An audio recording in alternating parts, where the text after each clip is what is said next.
የተዘጋው በር ሲከፈት ሽሬ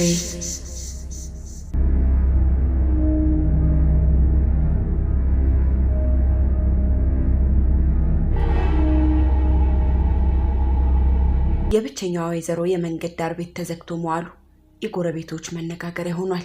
የቤቷ ግራና ቀኝ ነዋሪዎች ብቅ እያሉ ጎጆዋን ያያታል። ለወትሮ ጠዋት ነው በሯ የሚከፈተው።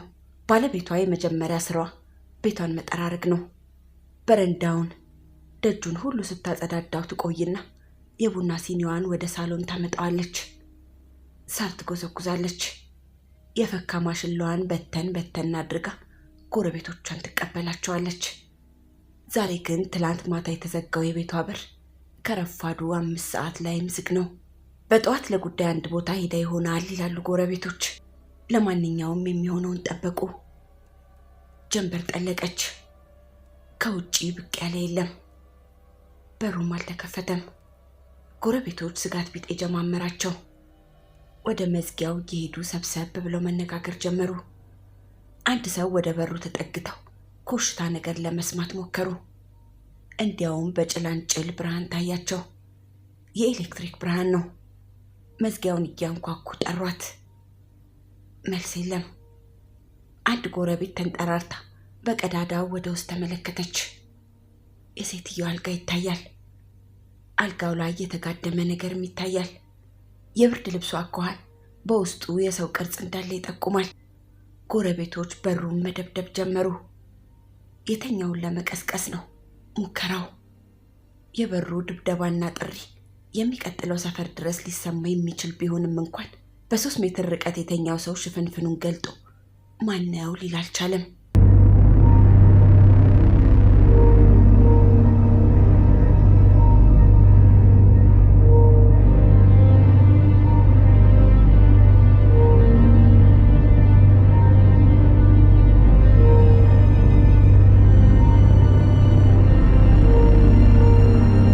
የእንዳስላሴ ፖሊስ የምሽት ተረኛ ጸጥ ያለ ቢሮ ውስጥ የዕለት ሁኔታ መዝገቡን እያገላበጠ ሪፖርቶችን ሲያነብ አጠገቡ ያለው ስልክ ትንሿ ቢሮ ላይ የወደቀውን ጸጥታ ነቀነቀው። በሁለተኛው ጥሪ ያነሳውና የመስሪያ ቤቱን ስም ተናገረ። ቤቱ ቀኑን ሙሉ ተዘግቶ ነው የዋለው። ባለቤቷ የት እንደሄደች አይታወቅም። ቤቱ ውስጥ መብራት አለ። አልጋ ላይ የተኛ ሰው ቅርጽ ይታያል። ቀበሌ 5። አሁን እንደርሳለን። ሰዎች ወደ ቦታው በጣም አይጠጉ። ስልኩን ዘጋው። በእግረኛና በተሽከርካሪ የተሞላውን የከተማዋን ዋና መንገድ በማስጠንቀቂያ ድምፅ እያስለቀቁ ደረሱ። ጎረቤቶቹ ቀዝቃዛው ምሽት ውስጥ እዚህም እዚያም እንደ ደመራ ዛፍ ሰብሰብ ብለው ቆመዋል። ፖሊሶች በቅርብ ያገኟቸውን ሰዎች ስለ ሁኔታው እየጠየቁ ወደ ተዘጋው በር ቀረቡ። ከውጭ ተቆልፏል። አንደኛው ወደ ውስጥ ተመለከተ። እርግጥም ሰዎች እንዳሉት አንድ የተኛ ቅርጽ አለ። ለውይይት ሰብሰብ ባሉና አንድ ስምምነት ላይ ደርሰው የበሩን ቁልፍ ፈለቀቁት። ገቡ።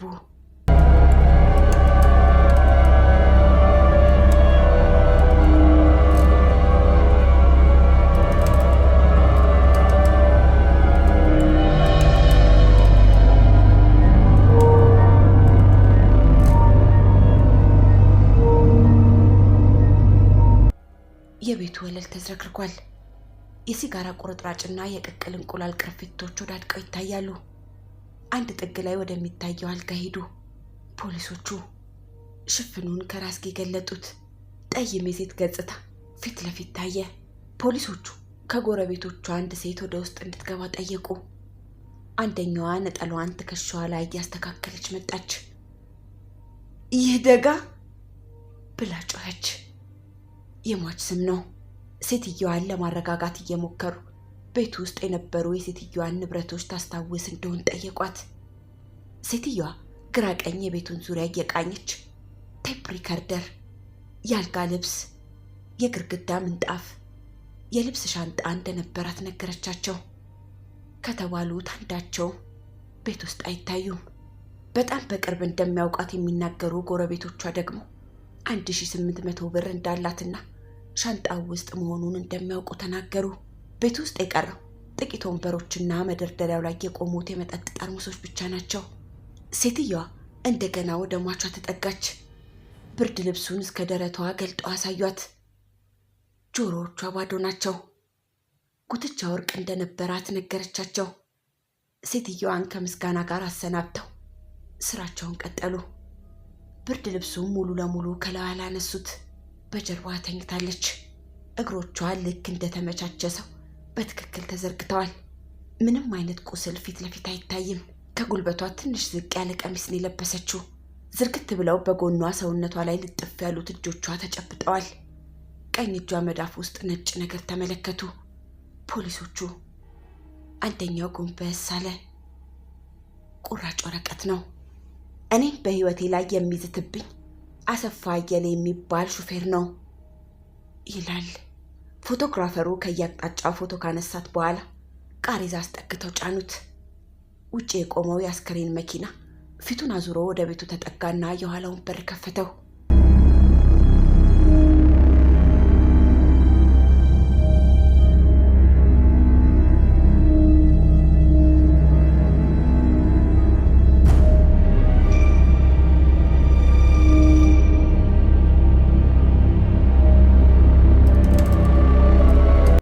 ከ3 ቀን በኋላ የመጣው የሆስፒታል የምርመራ ውጤት ሴትየዋ ላይ አካላዊ ጉዳት እንዳላገኘና ባለው መሳሪያ የሞተችበትን ምክንያት ሊያውቀው እንዳልቻለ አስታወቀ።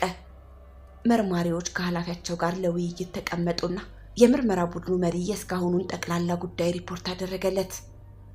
ሟቿ ይህ ደጋ አረጋ የምትባል የ25 ዓመት ወጣት ናት። እንደ ስላሴ ከተማ ውስጥ ከጥቅምት 1986 ዓ.ም ጀምሮ የተከራየችበት ቤት ውስጥ በአልኮል መጠጥ ንግድን የምትተዳደረው። እስካሁን ለሞት የሚያበቃ ጸብ ከሰዎች ጋር እንዳላት የታወቀ ነገር የለም። በሞተችበት ዕለት ቤት ውስጥ ሰዎች እንደነበሩ መገመት የሚያስችል በቂ ምክንያት አለ። የሲጋራ ቁርጥራጭና የቅቅል እንቁላል ቅርፊት ቤቱ ወለል ላይ ተገኝቷል። የሴትየዋ ንብረት ተዘርፏል። የገደላት ሰው ከጥቅም ጋር የተያያዘ ፍላጎት ያለው ይመስላል። በሩ ከውጭ ነው የተቆለፈው። ሴትየዋ ከሞተች በኋላ እነዚህን ድርጊቶች የፈጸመ ሰው በአካባቢው እንደነበረ ማየት ይቻላል። እጇ ላይ የተገኘው ቁራጭ ወረቀት የያዘው መልእክት እኔ ተብሎ የተጻፈ ነው። ሊገድላት የሚችለው ማን እንደሆነ ራሷ ጽፋ እንደሞተችው ነው የተዘጋጀው። ይህን ለመቀበል ያስቸግራል። ራሷ ጽፋ የያዘችው ቢሆን በምንም መልኩ ወደ ሞት በሚደረገው ጉዞ ወረቀቱ ከእጇ የመውደቅ ዕድሉ በጣም የሰፋ ነው። ምናልባት ለሞት ያበቃት ሰው እንደ ስልት የተጠቀምበት ሊሆን ይችላል። ግማሽ ሰዓት ያህል ሲነጋገሩበት ከቆዩ በኋላ ቀጣዩን ስራ ነድፈው ተለያዩ።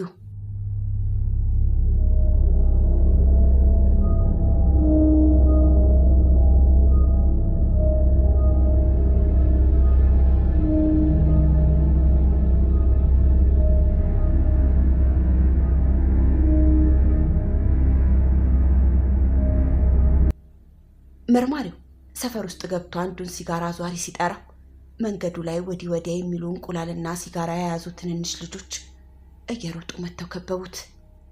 መርማሪው የከበቡትን ልጆች ሲጠይቃቸው እዚያ አካባቢ ባሉ መጠጥ ቤቶች እንቁላልና ሲጋራ እንደሚያዞሩ ነገሩት። ታዲያ ምን አጠፋን እያሉ በልጅነት ፍርሃትም ጠየቁት። ለማግባባት ሞከረ። 2 ታዳጊዎች ትላንት ማምሻውን እንቁላልና ሲጋራ ይዘው ከምሽቱ 4 ሰዓት ገደማ ሴትዮዋ ቤት ገብተው እንደነበር ነገሩት። 3 ሰዎች መጠጥ ቤት ውስጥ ነበሩ። አንዱ ለብቻው ተቀምጦ ቢራ ይጠጣ ነበር። ቀላ ያለ ሰው ነው። ሌላው ከባለቤቷ ጋር ነው ቢራ ይዞ የተቀመጠው። ረጅም ጃኬት ነው የለበሰው። ቀይ ነው መልኩ፣ ጺምም አለው። ለባለቤቷ እንቁላል ገዝቶላት ትበላ ነበር። 3ኛው ሰው ሲጋራ ገዛና ክብሪት ሰተነው ለኮሰ። ማጨስ ሲጀምር ሂሳባችንን ተቀብለን ወጣንና ሌላ ቤት ሄድን አለው አንደኛው። ጓደኛውን ሲጠይቀውም ይህንኑ መለሰለት። መርማሪው ከሌላ ጓደኛው ጋር ሆኖ የሰፈሩን ሰዎች ሲያነጋግሩ አሉ። ያገኛቸው ጥቆማዎች አንድ ሰው ጋር አደረሳቸው። ሰውየው የሟችን ቤት ከሚያዘወትሩት አንዱ ነው የተባለ ነው። ከስራው ሲመለስ አገኙትና ጉዳዩን ገለጹለት። በእርግጥ በዚያን ዕለት ሴትዮዋ ቤት እንደነበር ነገራቸው። ምሽት ላይ ለ4 ሩብ ጉዳይ እንደሚሆን ተናገረ። ለመጠጥ ወደ ሴትዮዋ ቤት ሲሄድ እንደገባ መካከለኛ ቁመት ያለው የሚመስል ቀይ መልክና ጺማም ሰው ከባለቤቷ ጋር ቁጭ ብሎ ቢራ ይጠጣ እንደነበርና እንቁላልም አብረው ይበሉ እንደነበር ገለጸላቸው። በር ይዞ አንድ ቢራ ከጠጣና ሲጋራ ካጨሰ በኋላ 4 ከሩብ ገደማ ወጥቶ መሄዱን ተናገረ። ከሴትዮዋ ጋር ተቀምጦ የነበረው ሰው አንድ ወቅት የመብራት ኃይል ሰራተኛ እንደነበር እንደሚያውቅም አስረዳ። ከሴትዮዋ ቤት የጠፉትን ንብረቶች የሚገልጽ ማስታወሻ የያዙ 2 ፖሊሶች በከተማ ገበያዎችና ሰዋራ ቦታዎች ወዲህ ወዲያ ይላሉ። የከተማ መብራት ኃይል ጽሕፈት ቤት ጎራ ያለው መርማሪ በተጠቀሰው መልክና አለባበስ የሚታወቅ አንድ ቴክኒሻን እንደነበረ፣ አንድ ወቅት ገመድና ጀሪካን ሰርቆ በፍርድ ቤት መቀጣቱንና ከዚያም መባረሩን እንደሰሙ ስሙንና ሙሉ ገጽታውን ከነ መኖሪያ አድራሻው ሰጡት። ሰራተኞቹ በከተማዋ አንድ የመኖሪያ አካባቢ በጠዋት ጎራ ያሉት 2 መርማሪ ፖሊሶች የፈለጉትን ቤት መዝጊያ ሲያንኳኩ አንዲት ባልቴት ከውስጥ ብቅ ብለው ሰላም ተሰጧቸው። የመጡበትን ምክንያት ተናገሩ። ተከራይቶ የሚኖረው ብቸኛ ሰው ከ3 ቀን በፊት ሊነጋጋ ሲል ወጣቷ የሞተችበት ሌሊት ውጪ ካደረበት መጥቶ ልጃቸውን እንዳስጠራትና የተጠራቀመ የቤት ኪራይ 220 ብር ሰጥቷት ስራ መሄዱንና እንደሚመለስም ነግሯት መሄዱን ገለጹላቸው። ፖሊሶቹ አመስግነዋቸው ወደ አካባቢያቸው ተመለሱ። እዚህ ጋር ለውይይት ሰብሰብ አሉ። ግለሰቡ ሟች ቤት ነበረ የተባለበትና ይሄው ግለሰብ የተከራየው ቤት ውስጥ አላደረም የተባለበት ቀን ተመሳሳይ ነው። ሌሊት ተነስቶ ስራ ለመሄድ የፈለገ ሰው ከቤቱ ውጪ ማደር ለምን አስፈለገው? የቤቱን ባለቤት ለማግኘት ሳይሞክር ለ15 ዓመት ታዳጊ 220 ብር ሰጥቶ ሳይነጋስ ምን አስጠፋው? ውዝፍ መክፈል የቻለበትና የፈለገበት ምክንያትስ? ጥያቄዎች በየአይነቱ ቀረቡ። ሁሉንም ሰውየው በራሱ ምርጫ ሊያደርገው ይችላል። ከወጣቷ ሞት ጋር የሚያገናኘው ነገር ካለ ግን መሸሹ ነው ማለት ነው።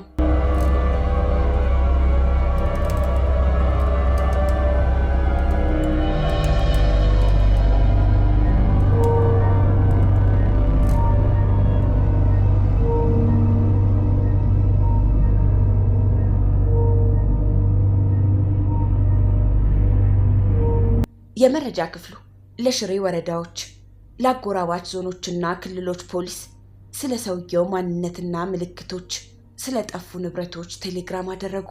መልእክቱ የደረሳቸው የመቀሌ ከተማ ፖሊሶች ከዕለታዊ ክትትላቸው ጋር ይህንንም አብረው መዘገቡ። ከ3 ቀናት በኋላ የከተማው አውቶቡስ መናኸሪያ አካባቢ ከሚንቀሳቀሱ ፖሊሶች አንዱ መናኸሪያ አካባቢ የመንገደኛ ዕቃ በመጫንና በማውረድ ከሚተዳደሩ ልጆች አንድ ጥቆማ አገኘ። የልጆቹ ጥቆማ ከከተማ ወደ አዲስ አበባ መውጫ በር አካባቢ ወስደዋል።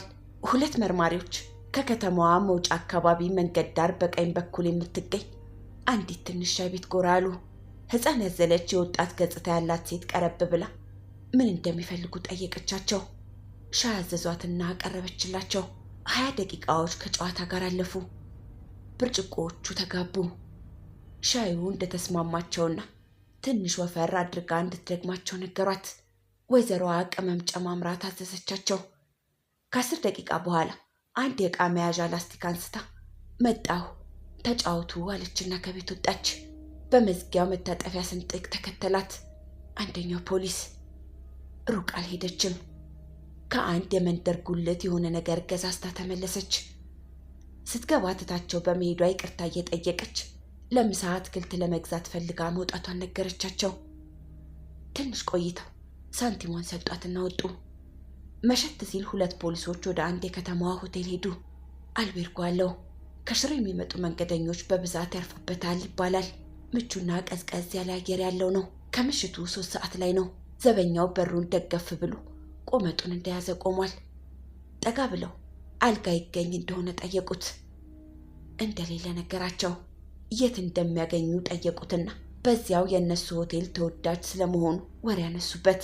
ትክክል መሆናቸውን ገልጾ ስለ ሆቴሉ በሰጡት አስተያየት እየተደሰተ የእንክብካቤውንና የምቾቱን ነገር መዘርዘር ጀመረ። እነሱም እዚያ በር ላይ የሚቆዩበት ምክንያት ነበር የፈለጉት። ከሩብ ሰዓት በኋላ አንዲት ሴት ወደ ቆሙበት መጣችና ዘበኛውን ሰላም አለችው። ፖሊሶች አየት ታደረጓት። ጠዋት ያዩት ባለሻይ ቤት ናት። ዘበኛው ሰላም ሲላት ለአካ አለ ስትል ጠየቀችው። እንዳልመጣ ነገራት። ፖሊሶች የሴትየዋን አይን ጠብቀው በቀስታ ተያዩ። ለአካ ዮሐንስ የሚባል ሰው ነው በመፈለግ ላይ ያለችው።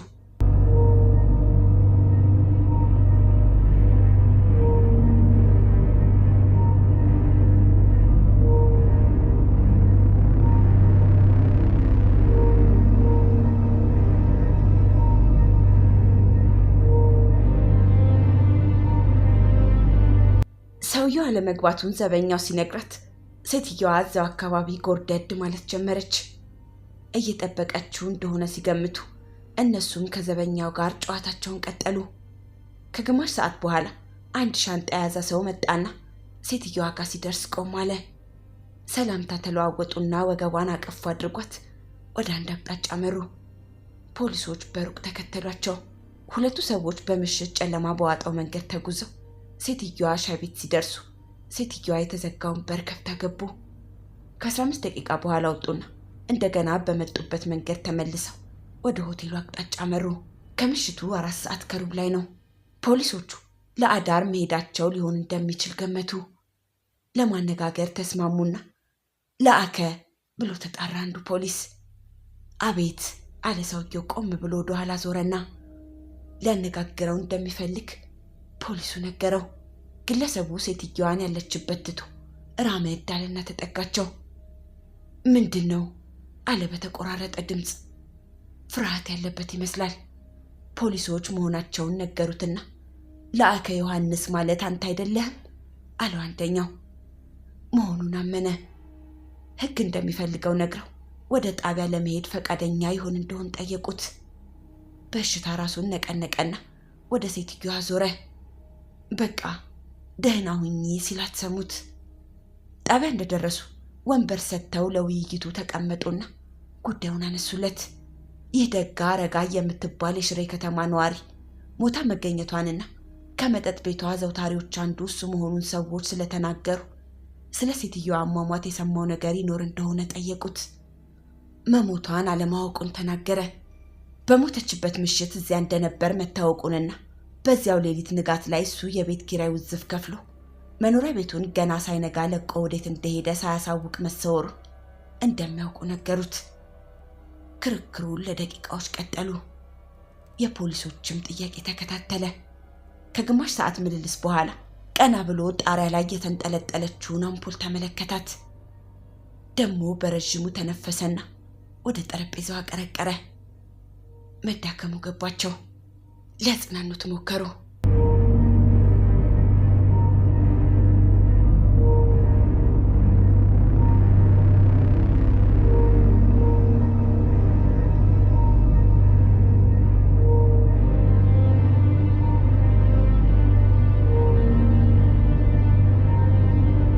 ቀና አለና ሴትዮዋን የገደልኩት እኔ ነኝ አላቸው።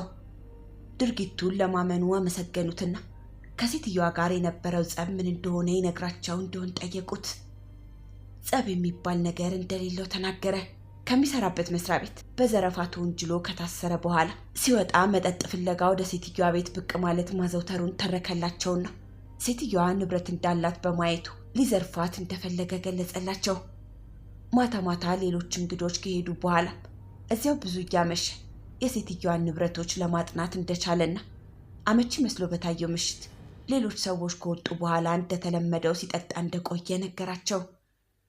ሙዚቃ ድምፁን ከፍ አድርጋ እንድትከፍትለት እንደጠየቃትና የቴፑን ድምፅ እንደጨመረችለት አስረዳ። ምክንያቱን ጠየቁት።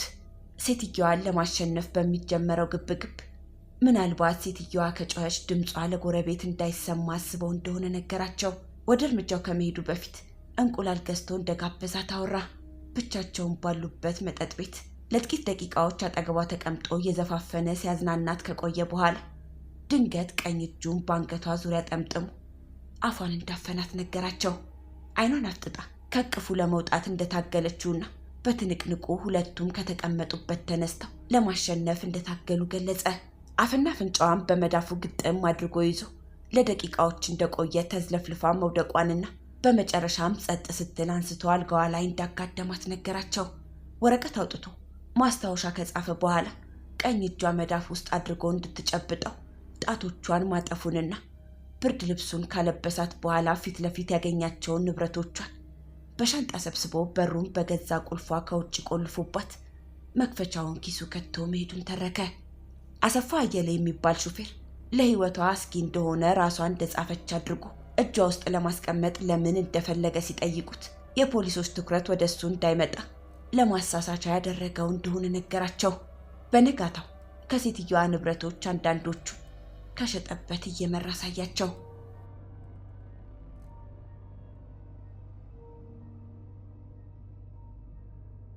ጉዳዩ የቀረበለት የሽሬ እንዳስላሴ ፍርድ ቤት በሞት እንዲቀጣ ፈረደበት።